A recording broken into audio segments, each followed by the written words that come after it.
This is Hidden Killers Week in Review. A look back at the most prolific stories of the week. This is Hidden Killers Live with Tony Brueski, Stacey Cole, and Todd Michaels. They're going to have to move this trial out of this community, I would think. Don't you think?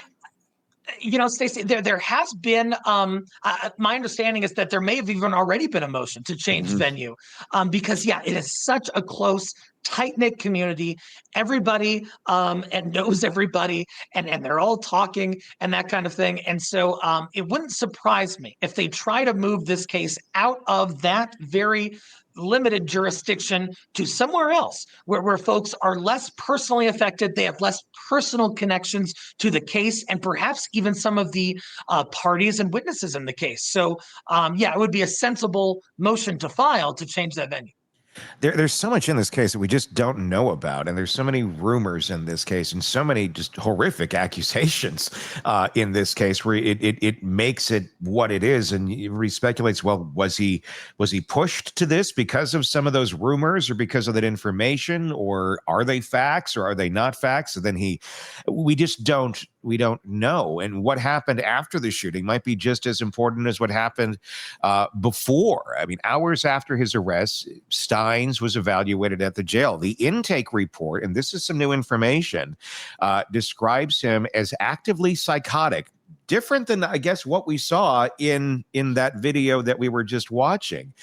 Initially disoriented, combative, paranoid, even pepper sprayed by the staff. Wow. Because and unable to understand his charges off the bat. He was started on, I'm bad at medication names, Risperdal, I believe, and antipsychotic medication is what they gave him. It stands in sharp contrast to what the detective told the grand jury, that Stines had been in the right mind when he killed the judge. I mean, it's a gap. It's now in the defense's strongest weapon, it seems here. How do you, as a defense counsel, how do you leverage something like that in a jail intake report that so clearly contradicts the state's narrative? Oh, gosh. I mean, it looks like that might be the most viable defense here is kind of an insanity defense or some kind of mental health mitigator. And the fact that the prosecution really told the jury kind of matter-of-factly, hey, he was fine. He was he was of sound mind when this happened. Don't worry about that. Just sort of goes to show how one-sided that grand jury process can be.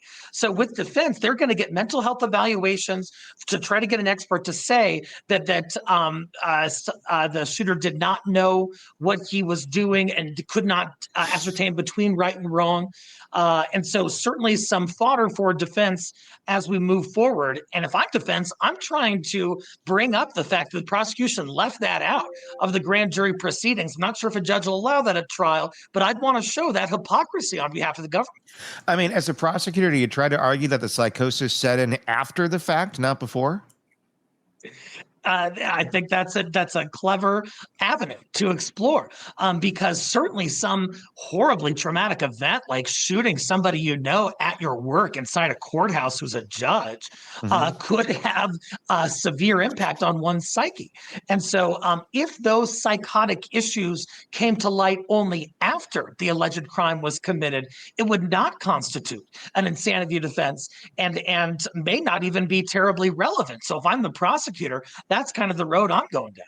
Yeah, I mean, the medication, by the way, Tony, that medication is typically used for schizophrenia. They also use it for bipolar disorder. So not sure exactly what. Yeah, they gave him something. I mean, in that heat of the moment of what's going on here. Let's get this guy calm. And so that seems to be, it must. And my familiarity with this is that you wouldn't necessarily use it acutely, but maybe that's something you would use if somebody is having a meltdown of some sort, for lack of a better term. It's you could talk to one doctor, one's going to go, yeah, give him that. The other's going to be like, why would you give him that? Exactly. Exactly. So yeah, it may be, it's a long acting injection or tablet. So who knows how they would go about using it, but clearly they felt they needed to. Yeah. Yeah. the defense is they're going to be going with the insanity defense. They're going to argue that Stines wasn't capable of understanding what he was doing. Prosecutors, of course, have pushed back, saying that he knew exactly what he was doing, and they're demanding a second mental health evaluation. Okay, I don't know how that would play in today after all this. I mean, the evaluation, I think, at the moment of the crime would be the most important. The defense is resisting that, calling it a stalling tactic. It kind of sets up a very high-stake battle here, not whether Stines pulled the trigger, but whether he was legally responsible for this, for the action of what he did. He clearly did pull the trigger, but how tough is that to mount a successful insanity defense in a case where you literally have him pulling the trigger? It is exceedingly difficult. In movies, we see insanity defenses and stuff, and they prevail. But in real life, it is very hard to win on some kind of insanity defense, especially when you have this video. The video is going to be problematic for the defense, obviously, in part because it shows the Sheriff Stines sort of acting in a normal fashion. He's not hysterical. He's not falling over. He's not, accosting somebody. He's sort of going in there in what appears to be a rather composed fashion, and then taking a gun, pointing it at somebody, and shooting them. And so defense is going to have a hard time saying, hey, this guy didn't know what he was doing, when the video kind of details his actions, and one can infer his mental state from that video, perhaps. Yeah. Overlaying the entire case, there's these crazy, disturbing allegations. And I don't want to say they're crazy because it seems a lot of people believe them to be true, but they are allegations of systematic abuse inside the courthouse. A deputy was convicted of raping a woman inside the chambers. Convicted. It's not that's not a rumor. That was an actual conviction. Federal lawsuits claim multiple officials coerced women into sex in exchange for leniency. Some witnesses have even said Judge Mullins was part of that culture. A lot of people claiming that the chambers were like a brothel, basically. Yeah. He's not around to defend himself anymore, obviously. But, I mean, these are pretty horrible allegations. Defense filings suggest otherwise, though. Stines, as sheriff, may have been facing deposition questions about all of it. In fact, he was questioned right before this. Whether fact or rumor, it's a backdrop that adds a lot of weight to this story. I mean, how do these systematic corruption allegations affect a case like this? I mean, can the defense weave them into the narrative of the mental collapse? I mean, with a lot of them being rumor, you do have some verified fact here, but I mean, it's quite a story. Oh, heck yeah. I mean, it really adds a possible alleged sinister aspect to this entire saga here. If I'm defense, I'm arguing that, hey, this sheriff was by the book. He was a law and order guy. He's an upstanding dude. And he saw this just egregious corruption within the place where he works, the jurisdiction he works, and that drove him to just lose it. He couldn't control himself after that. If I'm the prosecution, what I'm saying is hey, this sheriff, bought into some rumors that are likely not true, at least in terms of how expansive that they've been portrayed, and that was his motive. Actually, he knew what he was doing. He was getting back at this system that he thought was corrupt, and that would show that someone, kind of has knowledge of their conduct and has a conscious objective in terms of what they're doing, which cuts against an insanity defense. So I think you can play both ways. As a prosecutor, do you try to wall that off, or do you risk losing credibility if you act like it doesn't exist and it's just this story off on the side that the defense is telling? I think as a prosecutor, you absolutely try to get it excluded. You say, hey, this has largely not been substantiated. This is a red herring. This is going to distract the jury. It's going to mislead them. The jury's going to focus on something other than whether this defendant shot this judge in the face, And so if I'm the prosecution, that's the argument I'm making. But certainly that could go awry, because if the judge disagrees and the jury sees the prosecution trying to push that to the side and the defense is bringing it to the forefront, that might indicate to the jury that the prosecution is withholding information. They're hiding something. They're hiding something nefarious. And juries don't like that. How deep do you think this whole thing is within the system? Is this something that could go on with just a couple of people, or do you think that the entire department needs to be dealt with here? That people have rumblings, they knew something was up. Yeah, we sort of like to have this perspective in society that, hey, the court system and police, by and large, they're doing their best and they're above board, and all of these, sinister accusations are just sort of rumors and salacious statements.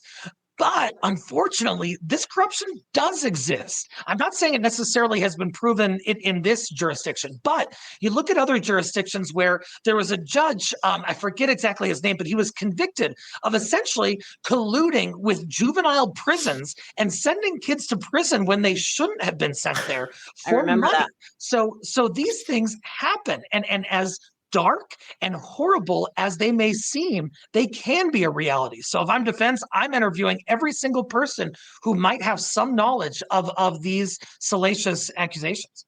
But how difficult is that going to be? Or is it impossible at a certain point? Because you're talking about going into the literal institution that decides what is going to come and go in terms of accountability. They police themselves to a certain extent of what you're going to find out. So how do you get in there? How do you get this information? Because if the allegations are true, this runs deep, and the whole damn thing is corrupt. And there's someone here, there's someone there, there's someone over there, where in that chain of information doesn't want that information to get to you. Tony, there are so many hurdles in finding the truth of what happened here. And one of those hurdles is, you can interview the deputies. They're not going to talk to you. They're not going to give a statement to you if you're a defense counsel. You can try to interview the alleged victims. If you can identify them, that's going to be hard. Just identifying, even if you do identify them. My understanding is that some of the folks might have a fear of retaliation. They might say, hey, gosh, in this small community, I don't want to talk about this, sex for leniency corruption scheme that was going on in my courthouse because, one of the deputies is my neighbor over there. And so it's going to be very difficult getting to the bottom of it. Well, and you'd also probably have people who are maybe embarrassed about it if they participated in it and said, okay, I'll do that for leniency. Obviously, they are a victim as well, but at the same point, may not be something that they're exactly proud of, that this happened, and wouldn't want to have that information in the public. Oh, 100%. I mean, especially when we're talking about a small community, because those folks come forward, what incentive do they have to come forward? What do they have to gain? What is their payoff if they were to publicly out themselves as having agreed to sex with some sort of public official or law enforcement agent in exchange for getting a better deal on their case? That doesn't look good for them, and they don't have a lot to gain. And so there's a disincentive for them to come forward, making it even more difficult to learn precisely what happened in this courthouse and in this jurisdiction. Well, you have to run into, Aunt Betty at the deli counter, and she's giving you the side eye like, oh, I know what you did. I mean, these small towns, that's something I learned when I got into radio. I started in small towns. Everybody knows everything. And I came from Minneapolis where nobody knew anything about anybody. So, you walk into a building and, oh my goodness, everybody knows your business. Yeah, it's really intimidating.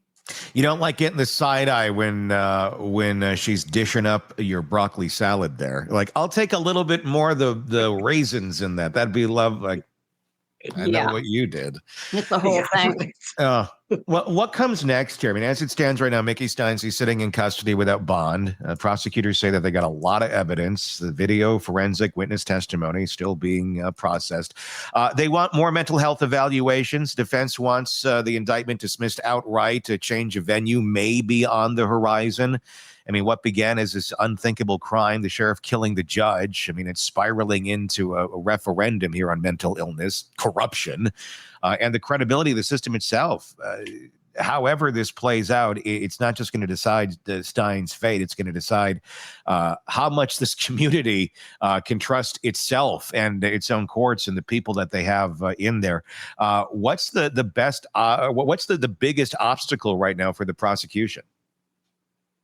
For the prosecution, one of the biggest obstacles is certainly the mental health piece, the possible insanity defense. That's likely the road that defense is going to go down.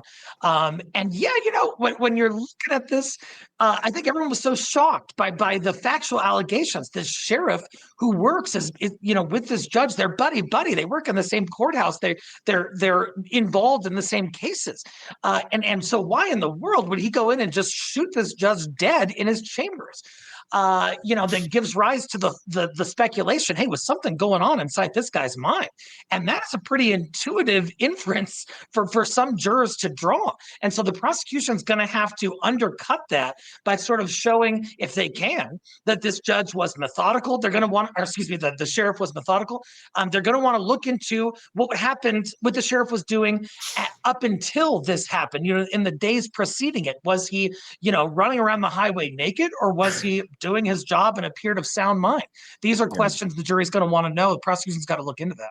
Would it help if you were running around naked in the street? I mean, does that help your defense in any way?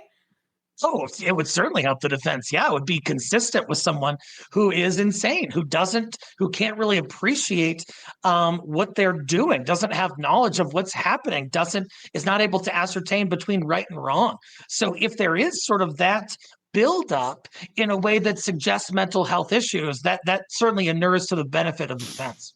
How do you draw the line between a mental health issue and a free spirit?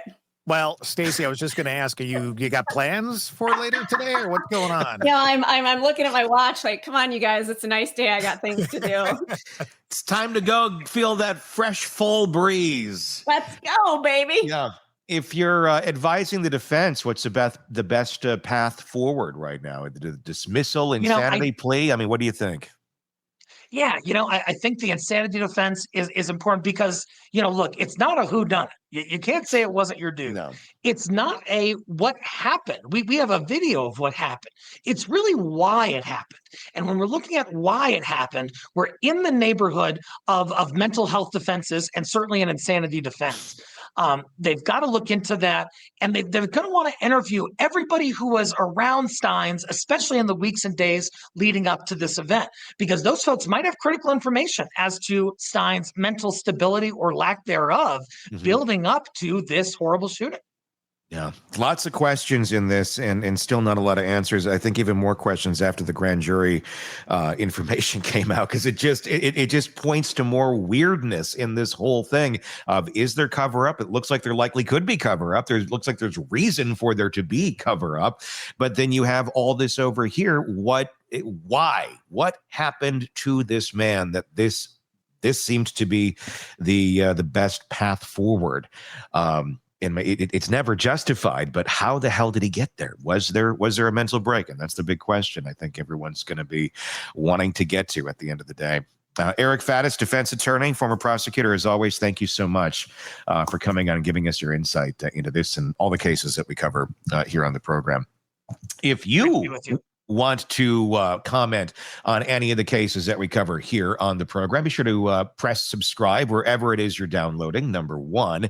And then YouTube, that's a great place to comment on our program and give us your thoughts, your opinions. We would love to hear them, but please do press that subscribe button. For Todd, for Stacey, for all of us here at the Hidden Killers podcast, I'm Tony Brueski. We will talk again real soon. Want more on this case and others? Then press subscribe now and don't miss a moment of true crime coverage from Tony Brueski and the Hidden Killers podcast.